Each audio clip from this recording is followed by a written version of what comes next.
Всем привет, Кокраш на связи. По многочисленным просьбам трудящихся мы пригласили и Бабая. отдыхающих. Очередной выпуск дринк-влога. Е-бой! Короче, сегодня у нас опять тематический выпуск, посвященный выходу очередного трека. Так как Кокраш новых треков не выпускает, он бездельничает, ничем не занимается, тратит время впустую, свой талант непонятно на что. Поэтому треки выпускаю я. И вышел тречок очередной у меня. Кто тут Броук? Короче, такой трек. Мы его сегодня тоже послушаем в конце нашей передачи. А выпуск наш сегодняшний будет посвящен славному городу Санкт-Петербургу и рэпу понаехавших туда типов. Ну и поскольку у нас дринк-влог, мы будем пить питерское пиво. У нас сегодня будет абсолютная классика и что-то новенькое. Что-то новенькое это вот от пивоварни Бакунин, город Санкт-Петербург. Пиво называется «Юность». Юность. Да. Наша тема. Слушай, а я-то пить не буду. Вот я насвинячил, слушай. Можно я сегодня пить не буду, бабайка? А как это не будешь пить, в смысле? Ну, просто у меня такое настроение, понимаешь? Мне алкоголь немного мешает, брат. Ой, много мешает? Да. Ну окей, брат. А Не, ну подожди, мы же договаривались, что ты меня будешь уламывать. Да почему? Я же не буду вламывать. Это дурной пример детям. Поэтому я готов, если ты будешь пить якутский национальный напиток какой-нибудь. А вот у меня как раз есть кумыс. Смотрите, как совпало, смотрите. Смотрите, вот кумыс. Кумыс, И он очень свежий, из Чурапчи. свежайший. Вчера привезли в Якутск, Да. а позавчера лошадь надоили. Лошадь подоили. Так. Ну-ка, сейчас попробуем. Ну-ка. А давай чокнемся. Давай. Я кумысом. Ой, я юностью. А ты юностью. Ну-ка. А, как вкусно. Да, пивко тоже хорошее. Особенно в пятничный вечер. Кстати, вы заметили, мы на берегу Невы, Якутской. Талое озеро. Собственно, первый трек, который мы сегодня будем слушать, это абсолютная классика. Ночь, Москва, горят три вокзала. Мягкий вагон качает поезд Аврора. Новая форма, подводка. Все, наверное, рэперы узнали этот трек. Я имею в виду настоящие рэперы, не те, кто сейчас дети, а прямо рэперы, как мы с тобой. Угу. Это песня «Шеф» фит Купер «Питер, я твой». Песня про поездку шефа в Питер. Что можно сказать про песню? Ну, она для начала 2000-х, когда была выпущена, была просто, разъебающий хит абсолютно. Какой хит? Бьющий в самое сердечко. Ну, тогда это было очень круто. Сейчас это звучит, конечно, уже, маленько, так скажем, плохо состарилась эта песня. Но, тем не менее, все равно она вызывает максимальную ностальгию. Читка звучит достаточно очень круто. Как тебе песня, Кокраш? Есть какие-то воспоминания, связанные с ней? Если честно, мне как-то этот трек в свое время не зашел. Не зашел. Да, честно. Но я его знаю наизусть. Но тем не менее, как-то. Потому что это какое время было раньше, 2000-х. Могла песня не нравиться, но ты ее знал наизусть. Потому что ты слушал на репите альбом кассетный, и ты эту песню все равно слушал. Ты не мог ее просто скипнуть. Как-то на диске потом стала возможность. Ты все равно слушал эту песню, ожидая свою любимую. В этом влоге не будет блока про актрис, потому что нам позвонили, очень сильно наругались, сказали, что вы себе позволяете.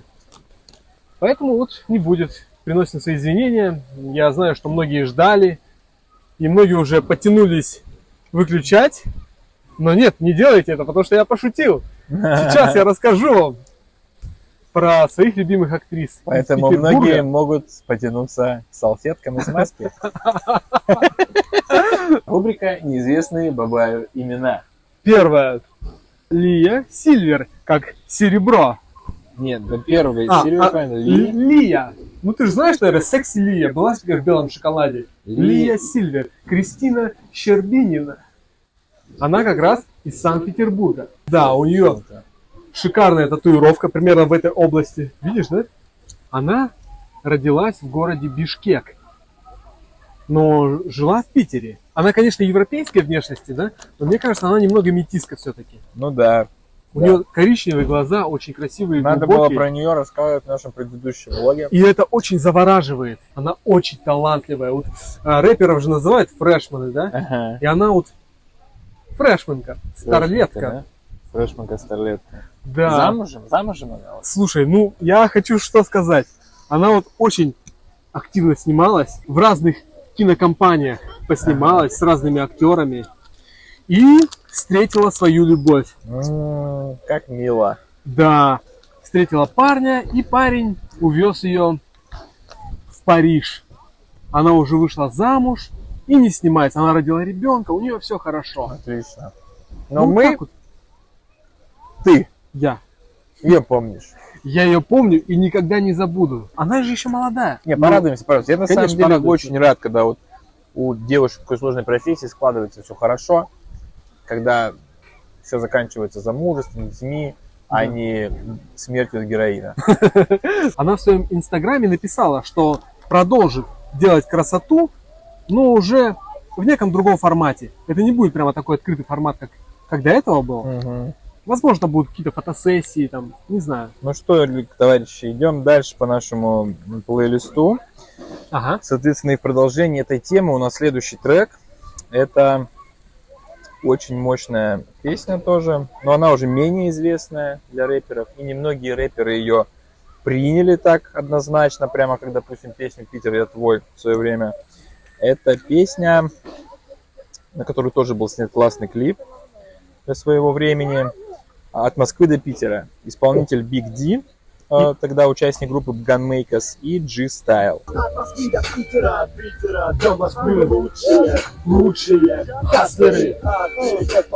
Ну, я тоже, как Кокраш, очень люблю читку G-Style, Валачи. Это раньше была группа такая G-Style, Да. вот, зеленоградская. Ведь Тупак жив и живет в Зеленограде. Короче, ну, бомбовые писали песни. Хоть они бифились там с группой Youth, No Namers, то есть такими прямо сторонниками чистого хип-хопа того времени, я все равно очень люблю группу G-Style. Мне кажется, это вообще незаслуженно забытое явление русского рэпа. Очень крутая группа. Очень классно, что Валачи, честно говоря, сейчас не знаю, где он и что с ним происходит. Валачи потом дал второе дыхание этой группе, то есть они, получается, он открыл один из первых интернет-магазинов стритвир хип-хоп одежды в России, G-Style, который так и назывался, то есть дал продолжение легенде.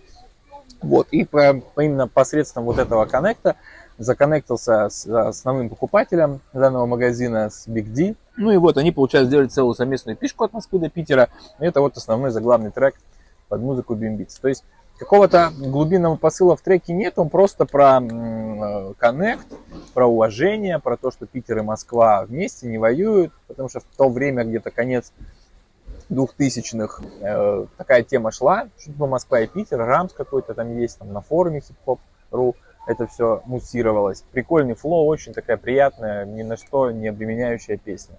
То есть она даже больше не про то, что кто-то поехал в Питер, а кто-то поехал в Москву, а просто про то, что респект летит от Москвы до Питера, и это круто, это надо ценить, и к этому надо стремиться. То есть не враждовать, а чтобы был коннект и уважуха. Кстати, сейчас Валачи до сих пор читает рэп. Да? У него группа называется «9 жизней». Или он один сам под этим именем выступает. Да? 9 жизней, да. А магазин G-Style, слушай, я вот хотел загуглить, работает он, не работает. Работает это? Не, я как-то лет 5 назад еще пытался туда зайти, то уже тогда не работал. Домен мертвый, короче, ну. Да. Потому что надо купить домен за копейки и сделать фанатский сайт группы G-Style. Да. Чтобы там был баннер на первый, ведь Тупак жив и живет в Зеленограде. Загружаешь сайт. Кстати, недавно Валачи выложил на стримы свои треки, Да? свои альбомы, да? Именно под тегом G-Style. Да. Кайф. Такую классную музыку они делали, Да, качественную. да.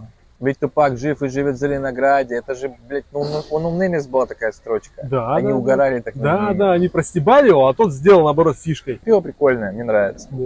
Я вот редко люблю пилснеры, но пилснер это вот какое-то, знаешь, питерское прямо вот. Если Питер, то пилснер. В прошлом влоге я пил алкоголь, сейчас пьет бабайка. Да. Потому что кто-то всегда должен оставаться трезвым. Вторая актриса, моя любимая, лично моя любимая, которой я хотел бы поделиться не с тобой, ББ, а со своими зрителями. Ее зовут Сола Зола. Худенькая, молоденькая девушка, очень талантливая тоже. Очень похожа на своей скромной внешностью на замужнюю девушку. Так и есть. Они снимаются вместе с мужем.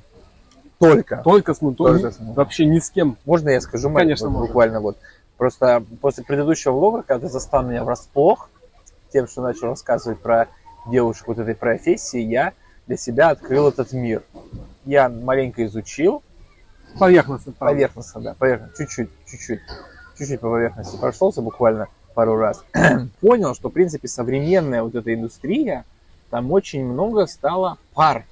Да. Именно не как раньше, в мою горячую молодость, когда я очень много такого контента потреблял, и там, как правило, были отдельно девушки, отдельно парни, и они вот всяко-разно вот смешивались в разных комбинациях. Да. То сейчас в индустрии в основном популярность набирают именно пары, причем Да. мужчина, он за кадром частично, ну, то есть та часть его тела, которая может его идентифицировать и принести ему проблемы на работе, так скажем.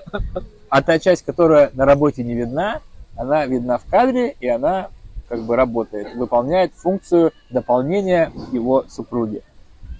Да. А супруга, да, она как бы предстает полностью во всей красе, но при этом подразумевая то, что она как бы со своим мужем, а не с каким-то левым типом, Да, да, то да. сохраняется какая-то толика целомудренности. Да. И благодаря этому вот все вот девушки, которые вот в таком амплуа выступают, они не воспринимаются как А Сола Зола, она помимо того, что актриса, Ага. она, по-моему, владеет еще... По-моему, у нее есть музыкальное образование. Языками, я думал, владеет. Нет?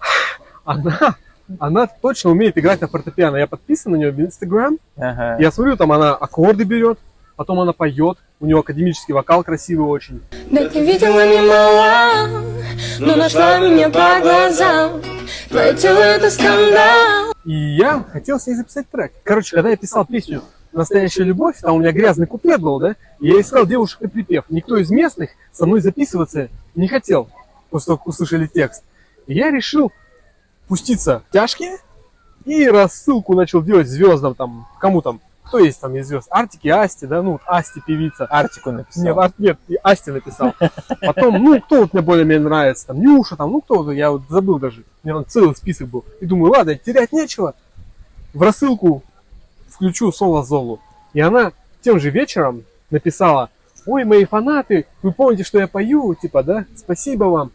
И вот моя новая композиция сыграла на фортепиано и спела. И мне кажется, она прочла это письмо, вдохновилась и сыграла. Она прошла это письмо, но будучи замужней девушкой, она не могла тебе ответить напрямую, поэтому она ответила тебе через свой публичный контент. Вау. Ты при этом понял, что тебе получен ответ, но при этом она не дала тебе каких-то там надежд на что-то, но при этом ты получил фидбэк, что был услышан. Вот Вот. это высший уровень коммуникации. Да. Высший уровень. И такое умеют только люди, которые знают, как правильно коммуницировать. Маркетинг рулит. Ну, в идеале было бы здорово, если бы она такая загорелась. Вау, какая классная песня. Мой стиль. Спою-ка я припев. И прикинь, у меня был бы трек Сола Зола. Да. А потом клип. А потом и клип соответствующий. Да. И мужа бы ее не позвали в этот клип. Не, я бы выступил вроде куколда, как бы муж ее, как бы это. А ты сидишь в углу. А я чисто в углу сижу и читаю рэп. On my crush, on my magic. Идем дальше. И сейчас у нас следующий уровень погружения в тему понаехавших в Питер типов. Это песня про то, как человек едет в Питер Мгм. в несуществующую локацию. Мгм. В клипе на эту песню он танцует на крыше лимузина «Хаммер» на фоне Москва-Сити. Мгм. Но при этом в песне, не знаю сколько, но очень много раз повторяется, что он едет в Санкт-Петербург. Это песня Face Burger, и она про то, как рэпер Face едет в магазин Gucci в Санкт-Петербурге. Я слышал трек, да-да-да. Ирония песни в том, что магазина Gucci в Санкт-Петербурге нет. Еду в магазин Гуччи в Санкт-Петербурге. Она жрет мой как будто это бургер. Достаточно. Всё, достаточно. Хорошо. Нет, девочки там молоденькие взбодрились, сразу начали танцевать. Да, сразу начали в воду прыгать. Трек настолько постироничный, что то ли ради рифмы на слово бургер, то ли ради чего. Вот мне просто интересно, как Фейс придумал, допустим, этот трек. Он придумал сначала строчку «Она ест мой...» Короче, ест эту штуку. Ну, ест эту штуку, да, как будто бургер. А потом уже подумал, какая будет рифма. И придумал магазин Гуччи в Санкт-Петербурге.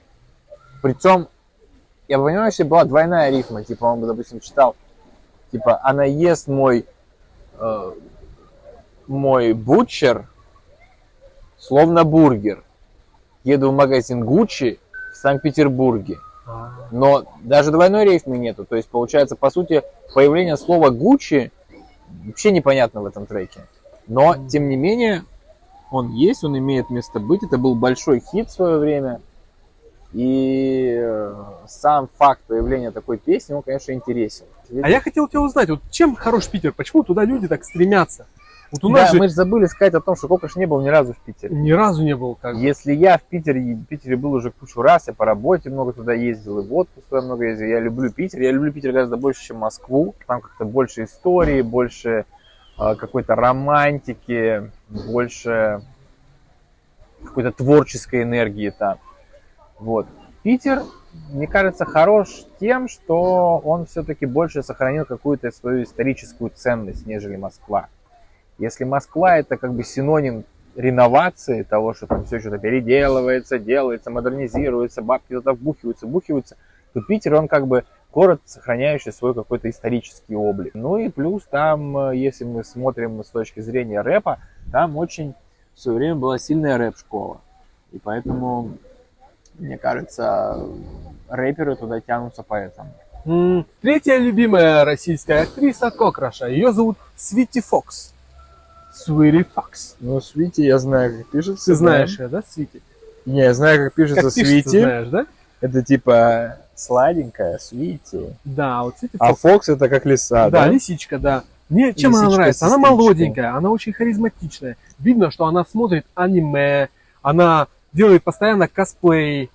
Ага. Она вот сначала снималась там в костюме Человека-паука, Венома, потом начала всяких японских, как их зовут? Слушай, этих да, гейш. сразу контент выходит, какие-то разрисованные Да, она лицо. яркая такая.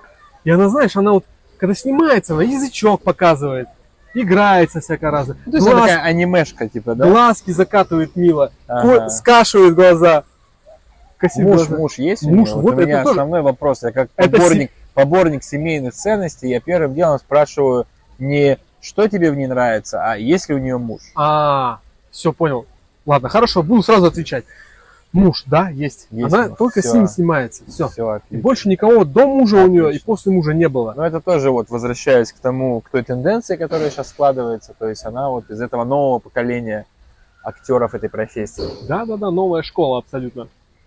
Но при этом у нее фишка, да, анимешность. Да-да-да, косплеи Анимешность, всякие делают. косплей, анимешность. И рожиц такие няшные корчи, там котиков всяких показывает, там прямо, ну играет. Но муж при этом ее в кадре фигурирует точно так же, как у всех, да? Ну, да, лица мужа не видно, но понятно по телу, что он какой-то качок. Они вносят там в те части тела своего, которые показывают в кадре, какую-то тоже анимешность. Не-не-не, там просто Нет, такой качок и понятно, все. Как бы. Все понятно. Ничего интересного. Как бы. Ну, Я в основном за девушкой. как бы, Выполняет свою роль. Да, просто он Всё как бы, понятно. да, играет и Все все. понятно. И сейчас у нас следующий большой хит, большой трек. Не знаю, насколько он, конечно, переплюнул по культовости трек «Питер, я твой». Но без этого трека, наверное, наш выпуск про понаехавших в Питер типов не был бы полным. Это песня Баста и Смоки Мо «Каменные цветы». Я крикну Питер, привет, крик тонет по шумном Невском. Санкт-Петербург между всегда встретиться есть. Трек, по сути, полностью продолжающий историю из «Питер, я твой». Опять-таки, единственное, что Смоки Мо, переехавший уже в Москву, подобно шефу, живущий там, приезжает в Питер. Баста, человек вообще с Ростова, тоже типа поет о том, как классно ему тусоваться в Питере. То есть нету в треке, конечно, коренного какого-то петербуржца, который там живет и там умрет спустя некоторое время. Но при этом... А Смоки, он что, не коренной, что ли? Не, ну он же не живет в Питере сейчас. Он Да? приехал в Москву, да. Ну, Он приехал в Москву, и Питером, как я понимаю, по крайней мере, вот из треков складывается ощущение, что в Питере он чисто наездами. То есть приезжает, потусил и уезжает. Интересно сделано, интересно засэмплировано, интересная ударка сделана. То есть, ну, тоже классная песня, мне нравится, но все равно мне кажется, что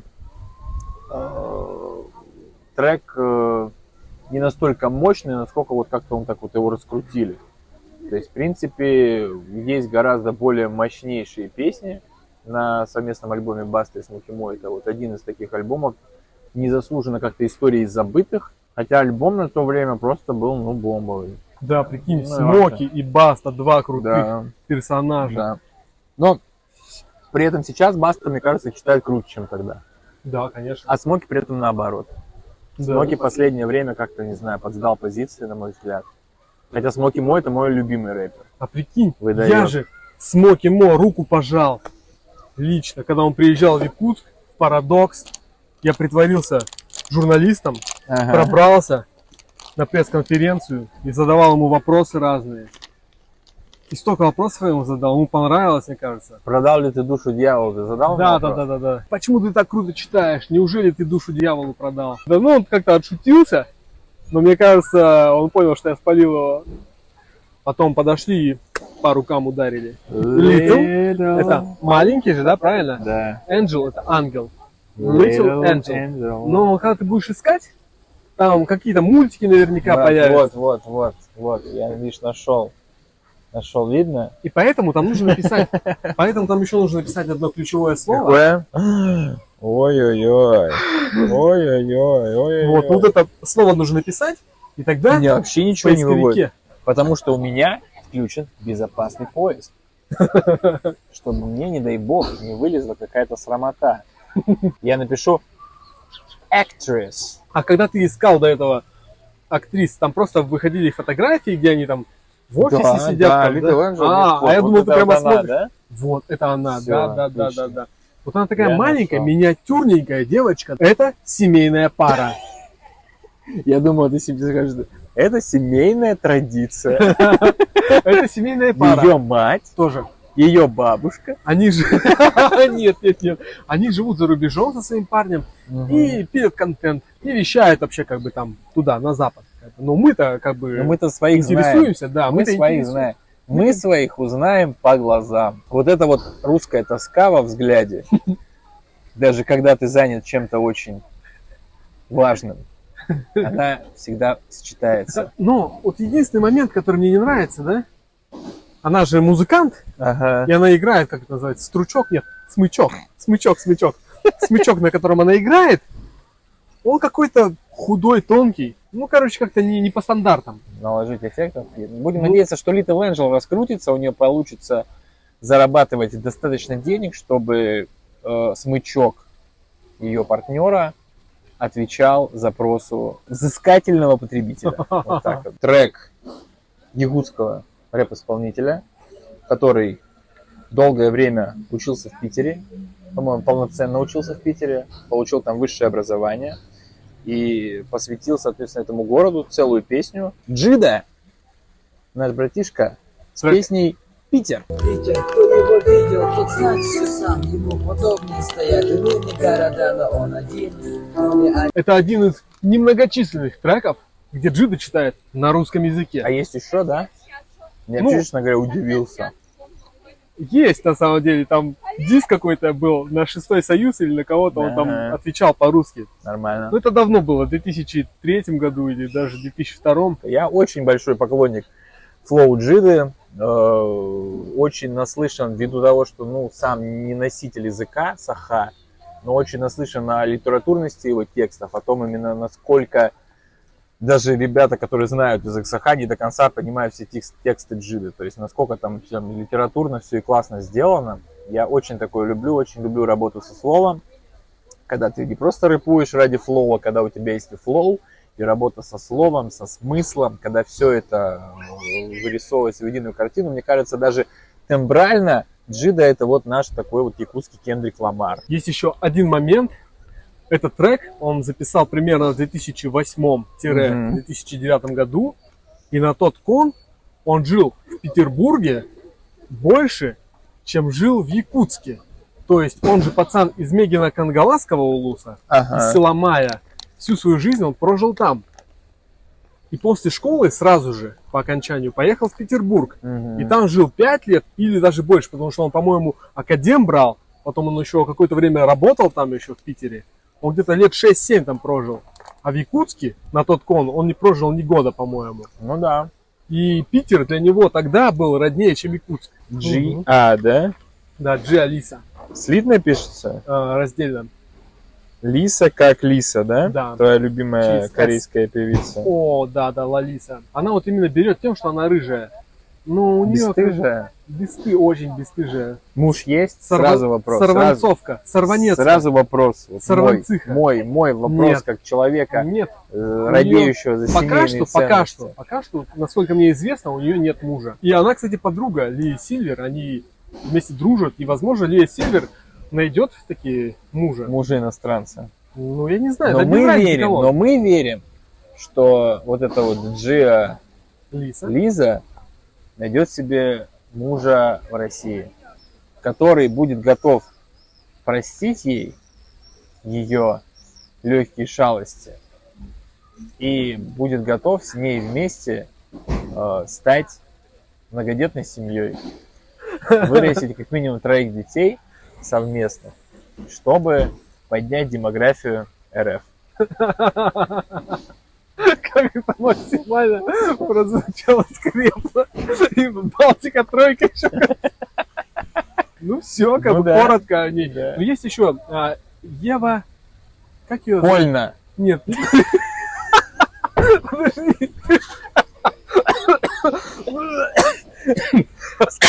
Ева, больно, и фарш метнул. Нет. Как ее? Я такой не смотрю. Ева Эльфи, Ифи. Она не входит в топ-5. Потом еще есть, как там была, Luxury Girl. Реально не мой типаж. Она крутая, она очень харизматичная, красивая, симпатичная. Крид форсит ее, многие рэперы, как бы, да, российские, да. У нее там рейтинг высокий, но лично мне просто вообще не заходит. Но мне кажется, тут еще имеет место вот эта вот чрезмерная медийность. Те, кого ты упоминал в начале, то есть их я не вижу вот в медийном поле такого, так скажем, Ютуба до 18, который у меня на всех моих девайсах, ввиду того, что я имею детей, ну, в смысле, у меня есть дети,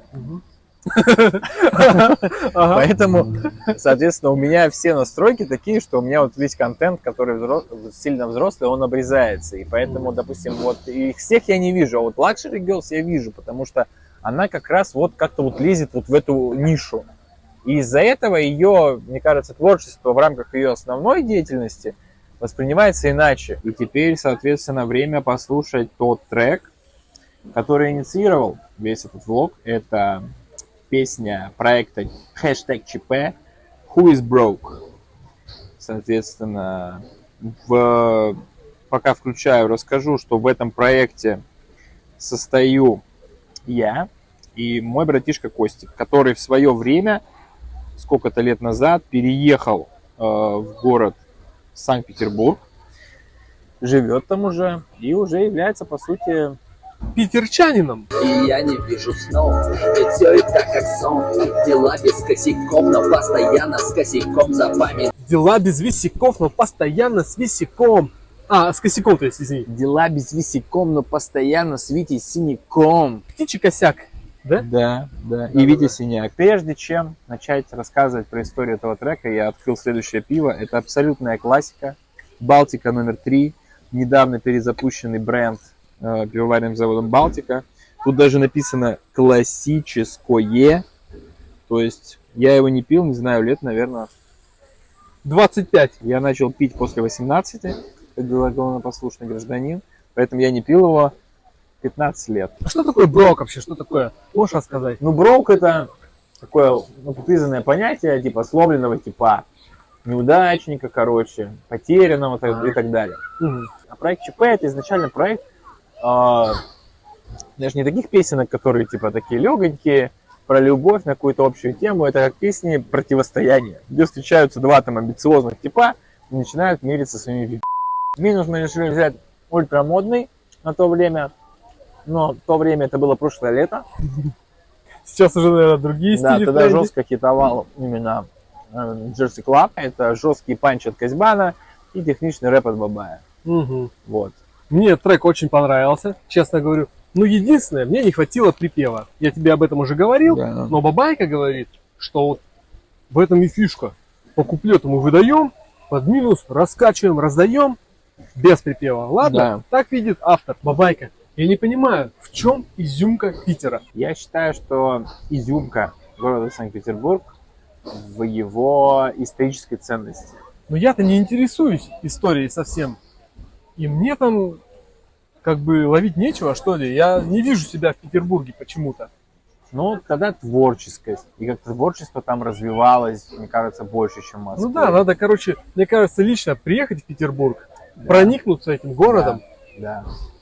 Поэтому, ребята, скидываемся через донаты, через там какие-нибудь еще вещи на билет Коклюшу в Санкт-Петербург. Он поедет и снимет про этот город отдельный влог и отдельный влог про всех якутских рэперов, переехавших в город Кстати, Санкт-Петербург. Я бы с удовольствием снял бы про них, потому что там огромное сообщество. Пальцев рук не хватит пересчитать, Да. сколько музыкантов из Якутии находится там. Поэтому обязательно это должно быть. Потому что как минимум для того, чтобы все это стартовало, нужно собрать этому видосу 100 лайков. 100 лайков мало, мне кажется, Да? 1000 лайков. 1000 лайков. Да. Ну да, 1000, да.